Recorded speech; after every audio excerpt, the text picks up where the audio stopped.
Welcome, sisters and brothers. It's great to be here. And in every other rally we've been at.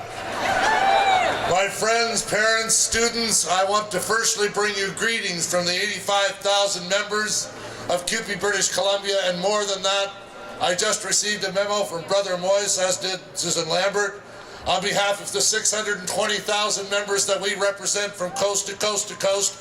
We will be with you every step of the way in this fight.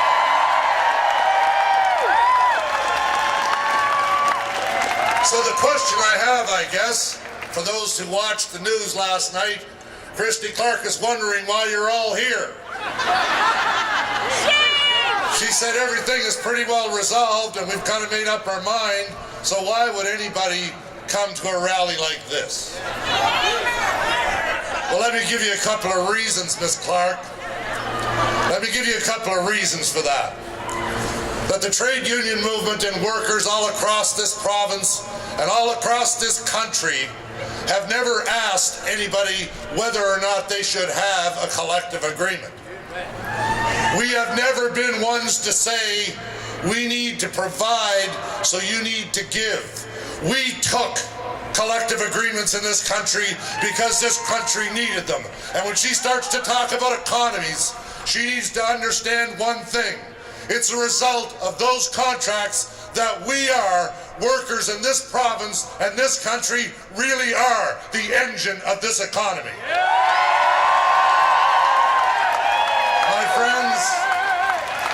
My friends, what's happening in this province is just out of this world. Nobody would understand anywhere else how a government could talk out of both sides of the mouth and talk about justice. And what is justice? It seems to me that justice in this province is for those that have, and those that have not get nothing. That, my friends, has got to change. You know, sisters and brothers, we have seen this happening. We've seen this happen across this province for the last 10 years, and I'm so proud to be here to say to teachers everywhere that teach across this province, from small school district to large, that we really do appreciate what you do. And if you stop doing what you do, then the kinds of things that are happening as we speak, where our Ministry of Jobs and Tourism is in Ireland, talking to workers there and asking them to come to British Columbia because we had 338,000 new jobs that will be in place by 2014. And here we are, the very same government, taking away from our children their ability to learn.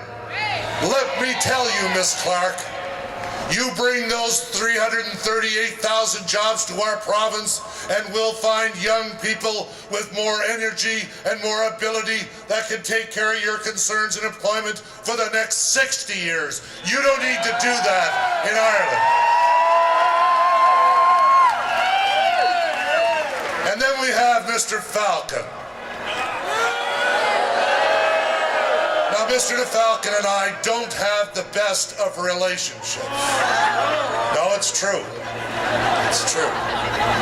But Mr. Falcon sits in Victoria and talks about justice and those picketers yesterday and those people that stood out in rallies, that they have to learn to abide by the law. It's absolutely incredible to me that a government who's been before the courts probably more than half the criminals in British Columbia and found guilty is so emphatic around we need to go by the law. You know, the last time I looked at governments, and the motto was always for the people, not screw the people, for the people. We are the people. We're not only teachers, we're not only support staff, we're the people that live in those communities. We have those children, and we won't sell the rights of our children in this generation or the next generation or the generation to come for a collective agreement. But we demand, and it's upon us now to understand that we have one thing to remember. We cannot ever leave our children any less than was left to us. That was a promise given to them, and that's a province that we need to pull through on. My friends, it's not over. It's not over. And it's so great to see unions from all over our province here to talk about really is what the fundamental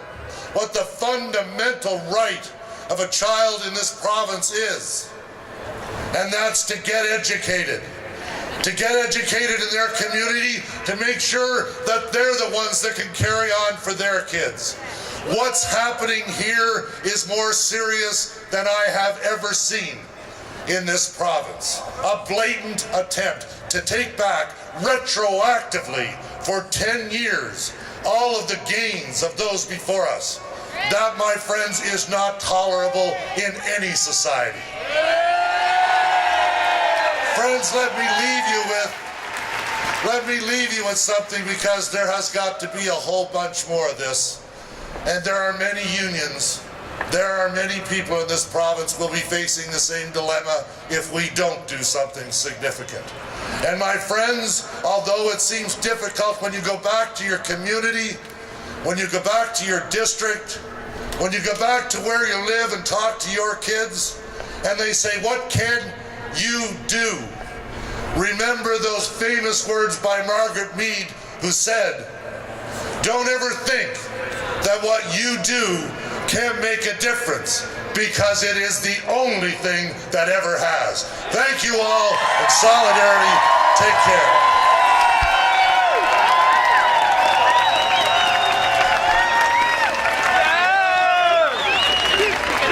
Thanks, Barry. And just because I couldn't find anybody who wanted to actually follow that in a speech, we got the Solidarity Notes coming up to do one more song before our next speaker.